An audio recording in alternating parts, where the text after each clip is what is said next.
everyone, it's Chelsea and welcome back to my kitchen.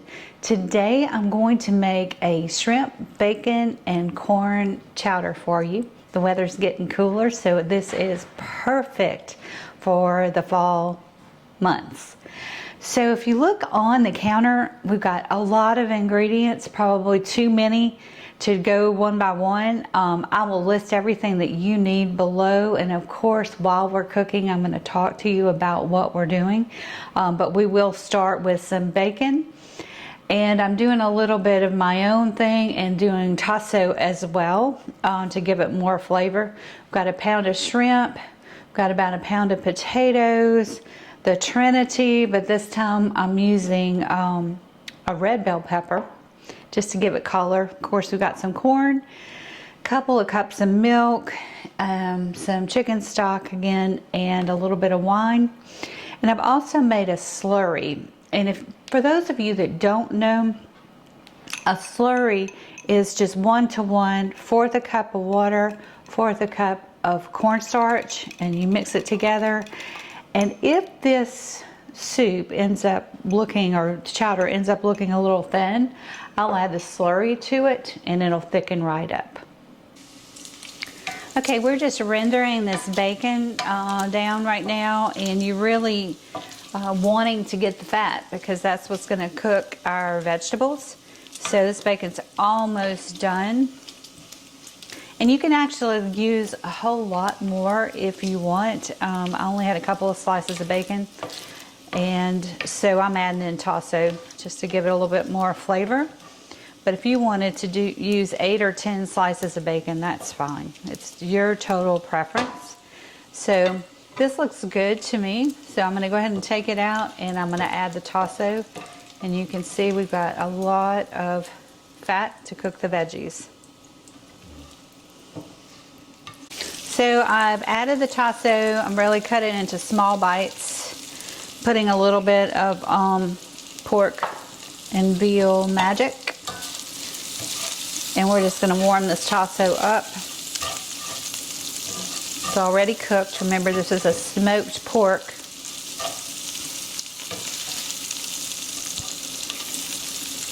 All right, and we're going to take this out of the skillet and start with the vegetables. All right, I added a little bit of butter just because I need more fat to cook these vegetables down. I didn't have quite enough. And of course, everything's better with butter. So just melting that down. And we're going to start with the vegetables. So again, you're going to use some white onions chopped. And you're going to want to put about a cup and a half in there.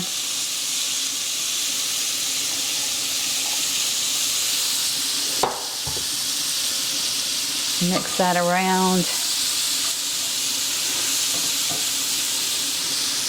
And the second part of the Trinity is a red bell pepper. And so you can use most of this. I kind of like to eyeball it. And then finally some celery.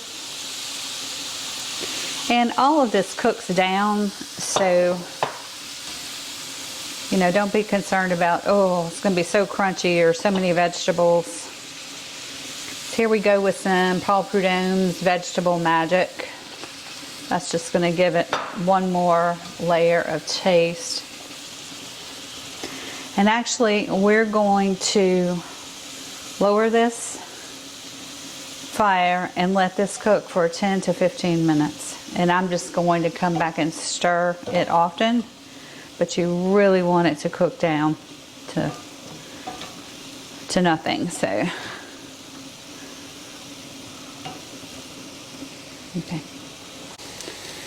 okay, so these vegetables have been slow cooking, kind of sauteing for about 15 minutes, and you can just tell they are gorgeous.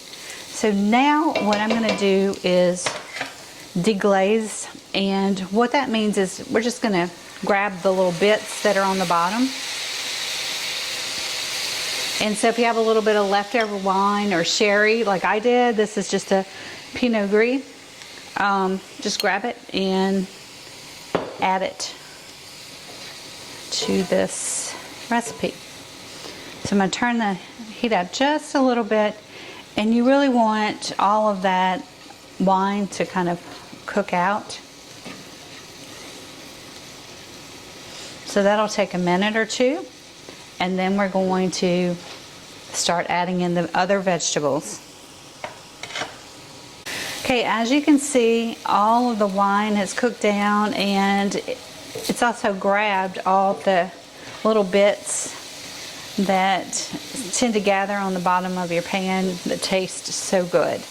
So now I'm actually just going to throw these potatoes in to this mixture.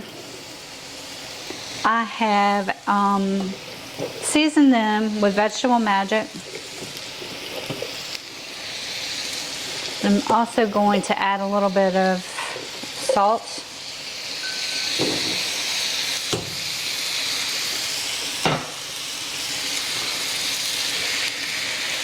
So just warming them up before I add them to the soup pot.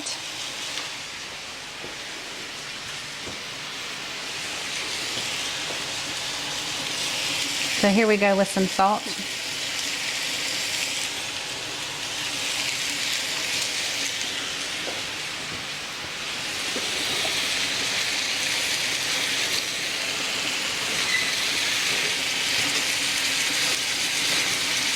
And it's perfectly fine to do this with your potatoes.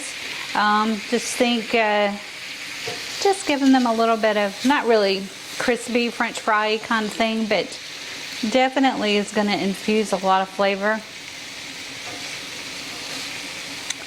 And if you have a cast iron soup pot, you can certainly make this in it from start to finish. So it can actually be a one pot deal if you want.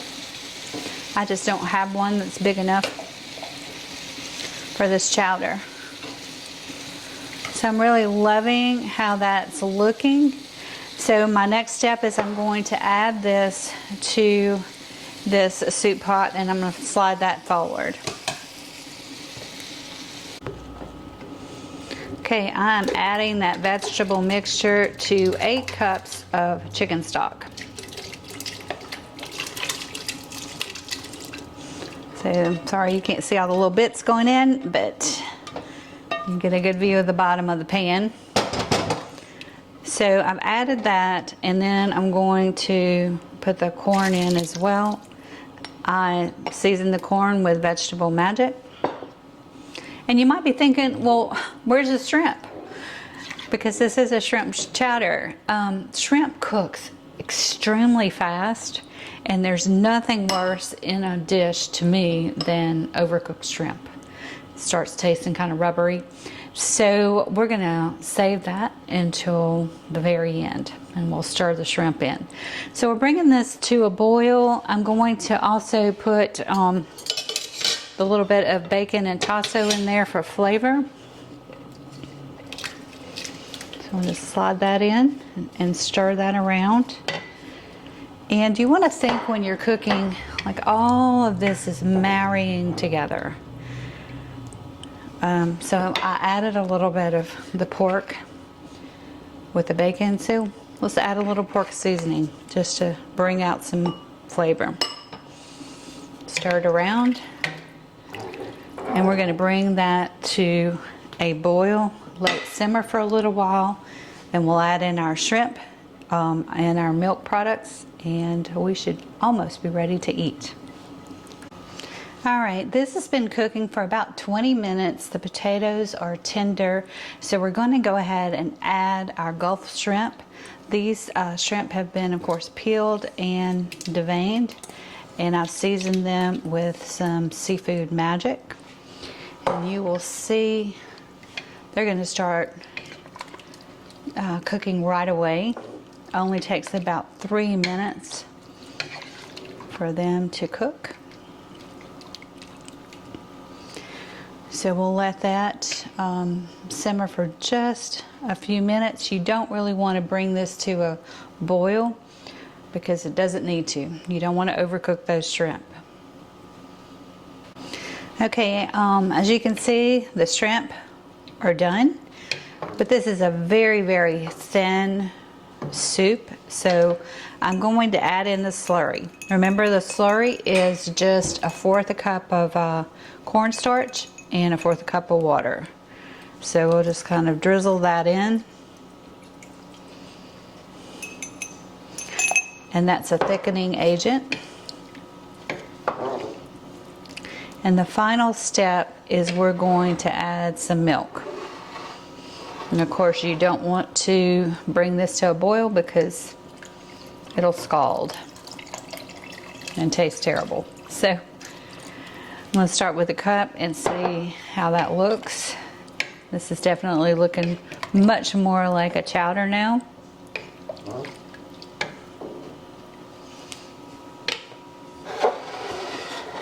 And we'll add the rest. And the good thing about this one is you can freeze it. So if you've made a big pot like this, it's already thickening up. So we're going to let this simmer for 5 to 10 minutes and then serve it up. All right, so we've got our bacon, shrimp, and corn chowder here with some crusty bread on the side. And honestly, I can't wait to dig into this one. I hope you've enjoyed this edition of Soup for the Soul, and we'll be rolling these out every Sunday. It's pretty hot, guys.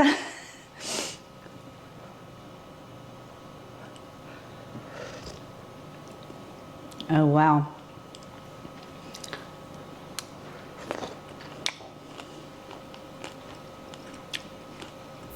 Very, very good.